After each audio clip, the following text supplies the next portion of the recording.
Shalom, shalom. Giving all praises, honor, and glory to our power, Yahweh. Bahasham Yahweh Shai, Bahasham Chakurash. Double honors to the apostles, the bishops, and the elders of Great Millstone.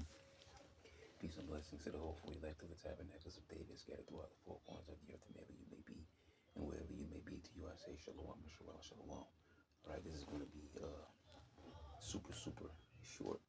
Um,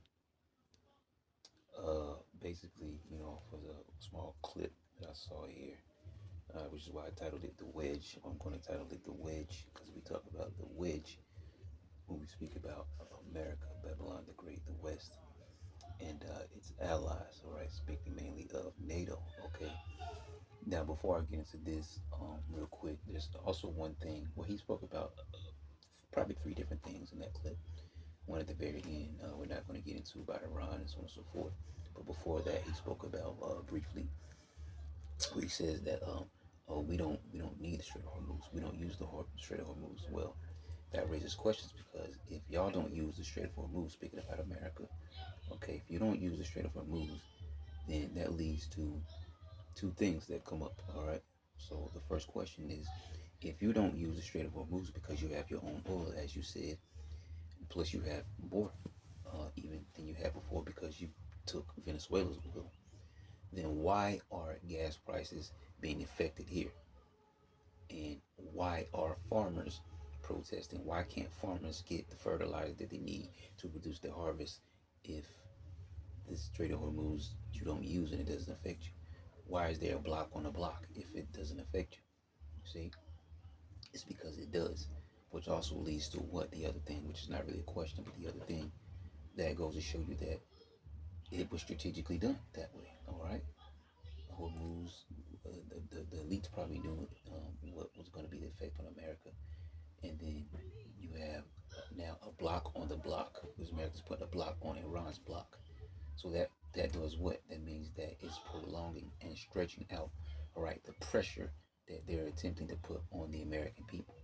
So I thought it was interesting that he pretty much, had his own kind of fall himself as he said that, all right, because what you just said doesn't add up to what's currently happening slowly in America, right? But the main thing here, I'll get right to it, and which of course we know that they are part of NATO, but you got to type something and just get what you need on the screen. So I type in are Italy, Spain, and Germany part of NATO? Okay, and the reason why I have this on the screen is because he's been talking about, or I can't even say been talking about because it's recent, speaking about possibly pulling troops out of Germany, possibly pulling troops out of Italy, and possibly pulling troops out of Spain. And all these countries are a part of NATO. Let's read it. So are Italy, Spain, and Germany part of NATO? Yes, Italy, Spain, and Germany are all member countries of NATO, North Atlantic Treaty Organization. Italy, a founding member of NATO in 1949. Okay, because that's the start of NATO, 1949, right after what? Very important date, right? 1948. We all know about 1948. And right after that, you had 1949, the NATO that came and was formulated. Italy, a founding member of NATO in 1949. Germany joined in 1955 as West Germany and continued as a member upon reunification in 1990. Spain joined the alliance on May 30th, 1982. All three are active members of the 32-country alliance, which works together on security and defense issues. Okay, and so he's been speaking about withdrawing troops from, all these places. And why? Going back to our video clip, the main thing he says, I don't think he really spoke about Germany, in that particular clip, as far as I can remember.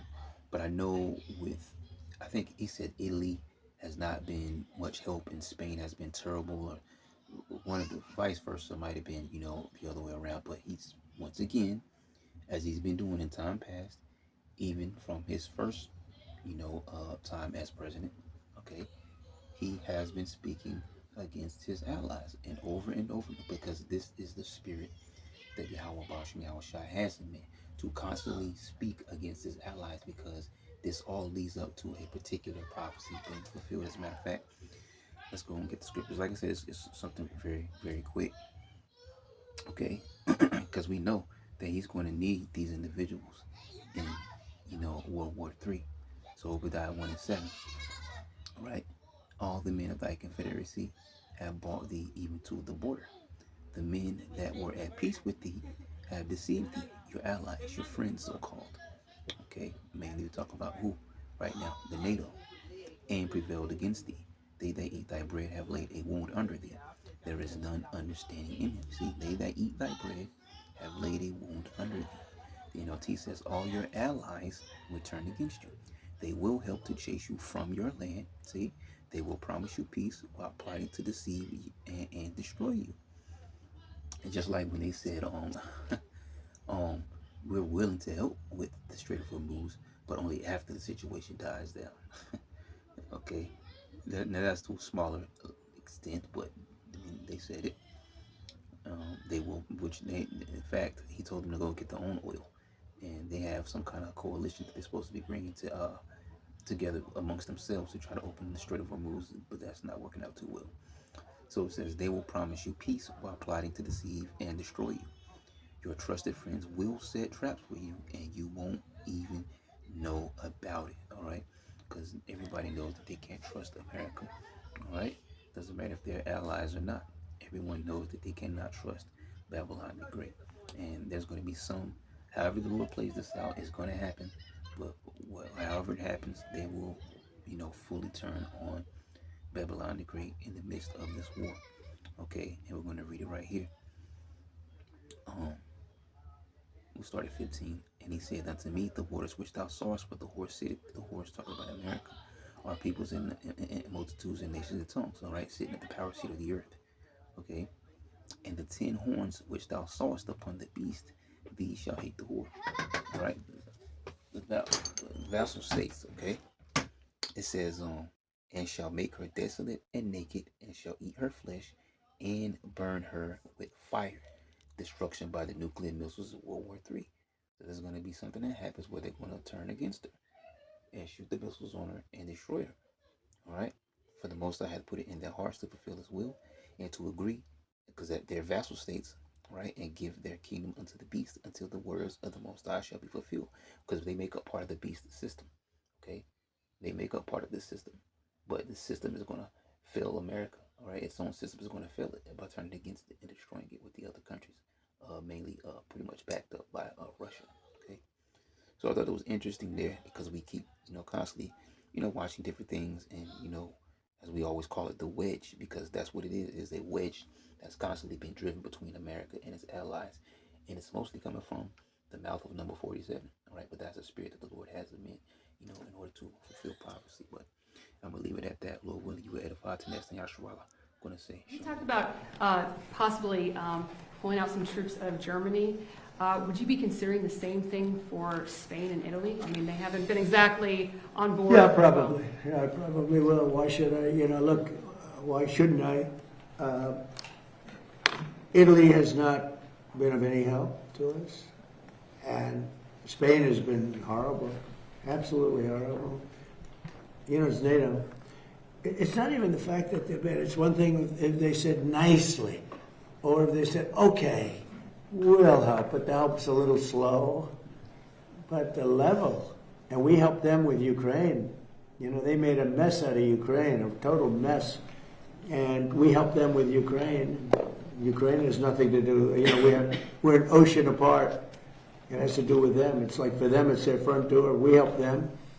And Biden gave them $350 billion, which was insane. It's one of the reasons the war went on. But when we needed them, they were not there. We have to remember that. And so if we ever have a big one, because we didn't need any help with Iran. We had Iran right from the first day it was over. It was over. And now it's even more so. We're so locked and loaded if we want to do. But we didn't need the help. And to a certain extent, I asked them, I didn't need the help, but I said, yeah, we'd love to have you help, because I wanted to see if they do it. And they, in all cases, they said, we don't want to get involved. And the amazing thing is they use the Strait of Hormuz. We don't. We don't use it. We don't need it. We have a lot of oil. Well, wait a minute. Oh, And they use it, we don't. And you would have thought they would have said, we would love to help you. But they didn't, which I think was a burst. And Germany, I mean, he's doing a terrible job. He's got immigration problems. He's got energy problems. He's got problems of all kinds. And he's got a big problem with Ukraine because they're in that mess. And he criticized me for doing the whole thing with Iran. But I said, would you like to have a nuclear weapon in the hands of Iran? He said, no, I don't. I said, well, then I guess I'm right. He didn't have any answer to that. The bottom line is for this world, for our country, but certainly for Israel, the Middle East, and Europe, much closer, you cannot let Iran have a nuclear weapon. And if you agree that Iran can't have a nuclear weapon, which most people agree, almost everybody, it should have been done a long time ago. But if you agree they can't have a nuclear weapon, then what I did has been executed perfectly because our military has decimated them.